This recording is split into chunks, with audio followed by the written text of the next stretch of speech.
Well, hello, everybody. I am filled with joy. Thank you. I love that sign. I would love to just carry it, give it to my daughter. Her name is Sarah Joy, one of them. But anyway, I'm so thrilled to be here with my friend Katherine Hines. I've known her for 39 years. We met at Bear Valley Church in Denver.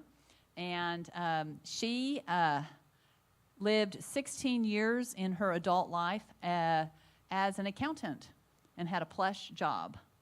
And the Lord led her to Uganda, and she sold everything and went to Uganda. And at first, she was just living in a dirt floor hut with no running water or electricity. But now she has Hines Ugandan Ministry. She started out in a different one, but Hines Uganda, she's been in Uganda for a little over 30 years, but with Hines Ugandan Ministry for over 25 years now. And so we're going to see a video about it, and then you're going to get to hear Katherine speak. She's staying with me for this week, and so it worked out for her to come and share. And so she has helped thousands of children, and she has a child sponsorship program, but she also helps widows, and she brings them in. One of the first children that I remember her having, his name is David. He is now, and we're praying he's going to be president of Uganda eventually, but he now is in a high position in the government. And so she is helping these children become leaders in Uganda. So, all right, I think there's a video that would be good to play now. And then Katherine will come up after that. When God first spoke to my heart about the children in Uganda, He showed me how much these children needed hope, how much they needed love and care, how much they needed Him in their lives. Getting down to pray, I would just cry and say, but Lord, how can I help them? I'm only 15, I'm still in high school. I can't just pack up and go. I don't even know where it is. So how do I do this?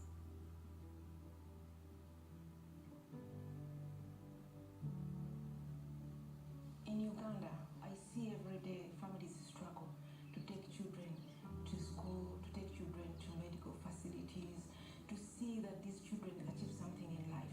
But it is hard because of the environment, or because of the way Uganda is. It's a poor country.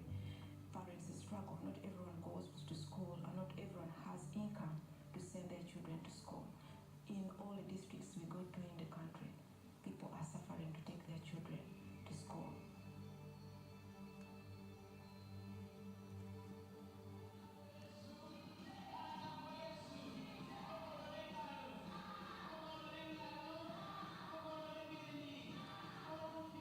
From the time that God put the vision in my heart at 15, it took over 20 years to get me here to Uganda. And I knew that I needed help because there was no way I was going to be able to do this ministry by myself. When I first came, I stayed with a family in which Kristen was a part of, and she also had a heart for these children, and also brought Pastor Charles and others that had the same visions in their hearts, and they became a big part of this ministry. I bought the vision that she had to help the children in the village, to see them grow, to see them get the help that they needed. So I decided to work alongside Katherine to see this vision come to pass. We had 9 children in the very beginning that we started with in sponsorship. When our sponsorship program grew, we still had to find a way of feeding these children because they would leave their homes, go to these schools hungry. Having to send children very far away to different schools, and also having our children not have lunch at school, having our children fail every year and they repeat the same classes and not get anything out of these schools we're sending them in the village. We felt the need to have our own nursery and primary school that would be able to educate them, that would be able to have them 5 days a week, and they have more impact with them while they are with us. That's when Genesis Nursery and Primary School was born. With this school, it's about an individual, about a child. Is this child doing well before they go on to a different school? More than just sending them to school or clothing them or feeding them about teaching them to fish. It's about raising them up in the way that you would want them to go, in the way of the Lord. Our vision is to see these children grow up as Christian leaders that can make a difference to their country and community, to the glory of God. And we are seeing that. That's why I really want to see other people coming in and helping these children go to school, get the basic needs, get medical help, and achieve something in their lives, and also end the circle of poverty in their families.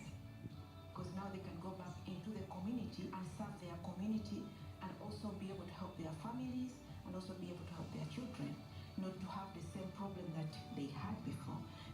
The community will benefit from them because they will always say that that's our son.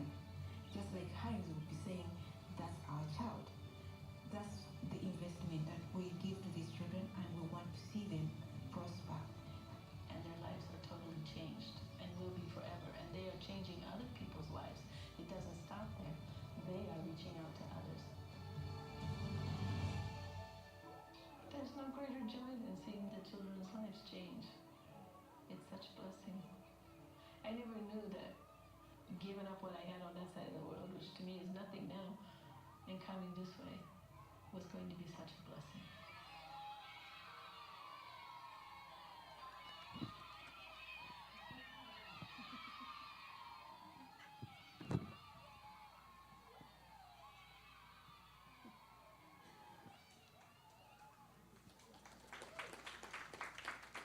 Good afternoon. Thank you.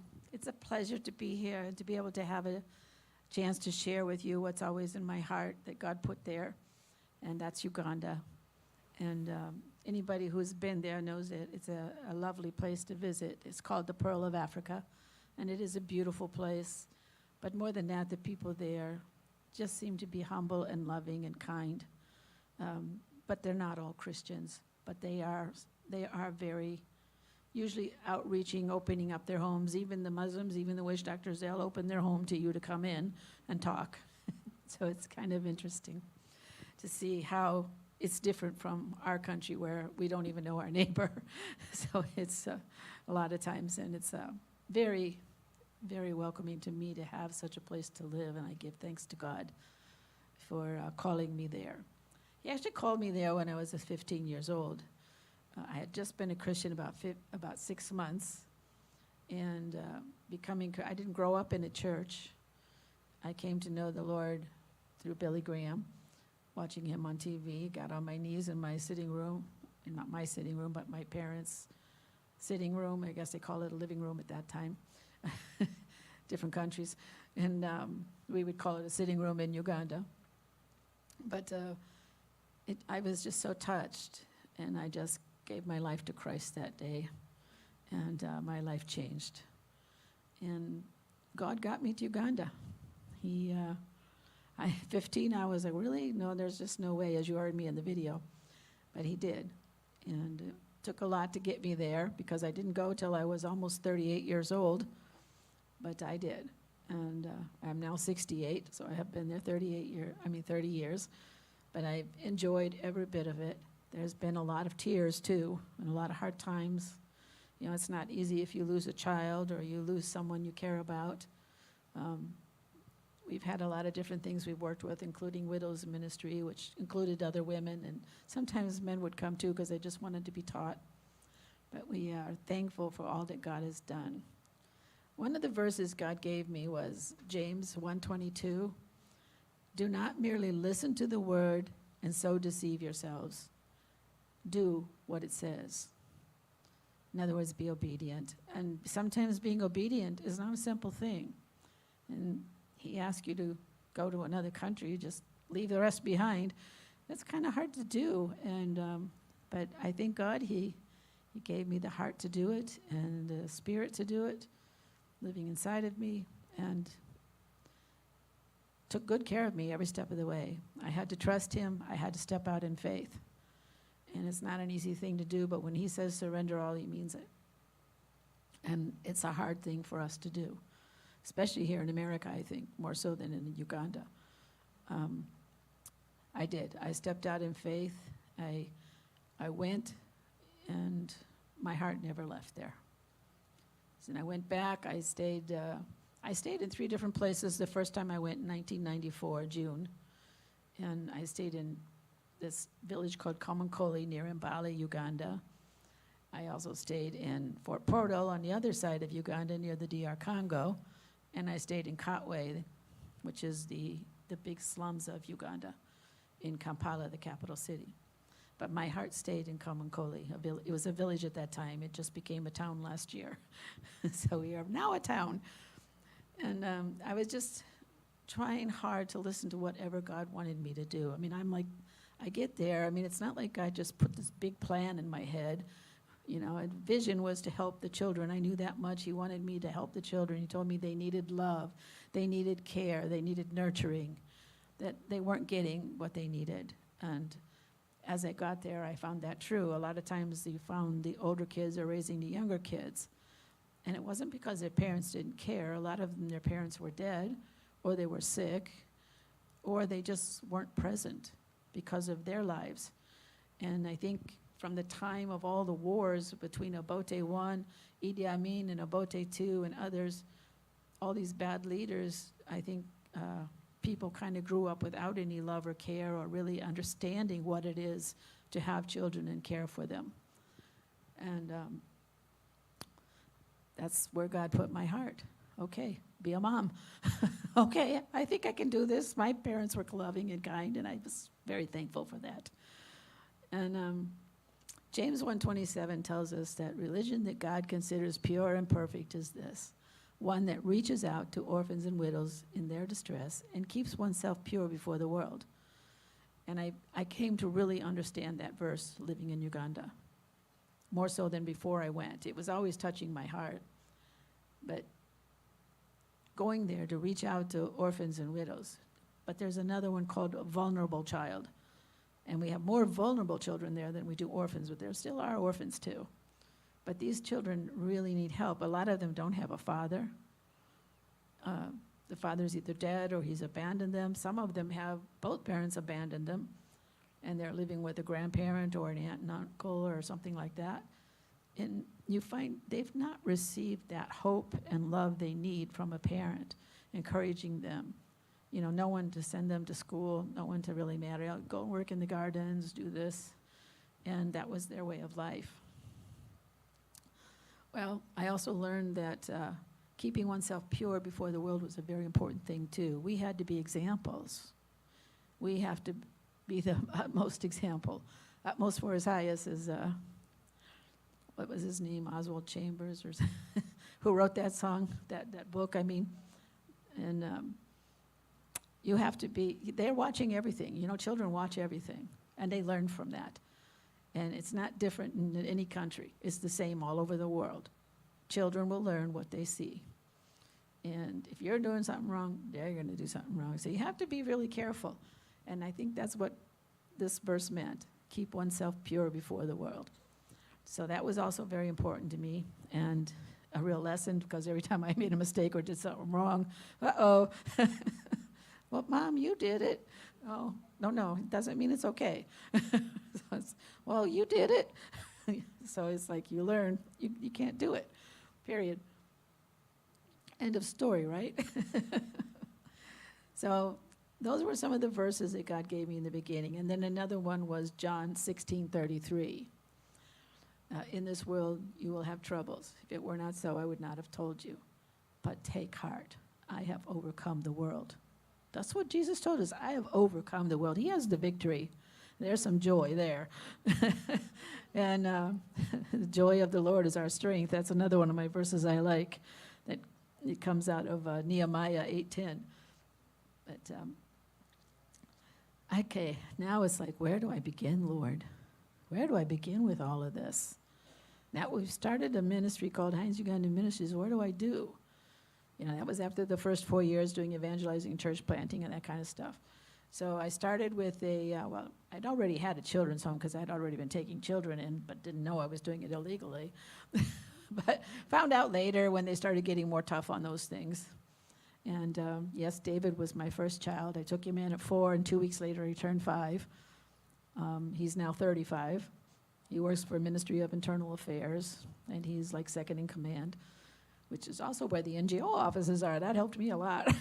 So, because anytime the rules change, she tells me right away, did you do this? Did you do it right? Yes, I did, David, thank you.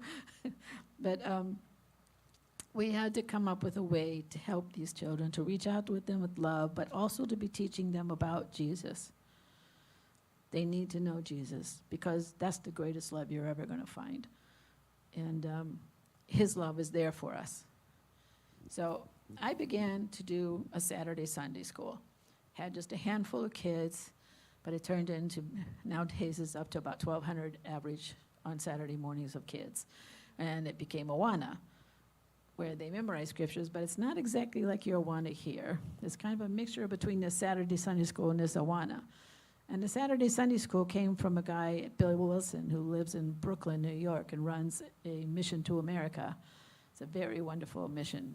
They bring in kids from all the ghettos, the Bronx, the Queens, all those different places, and they bus them in the morning, 10,000, and in the afternoon, another 10,000 kids, and they call it Saturday Sunday School, and they teach them all about God and yet have a lot of fun, too. So we kind of took the two things together, and it has gone very well and has really grown. And they get fed, too. We give them a really nice hot lunch after the Awanas is over. But they have fun.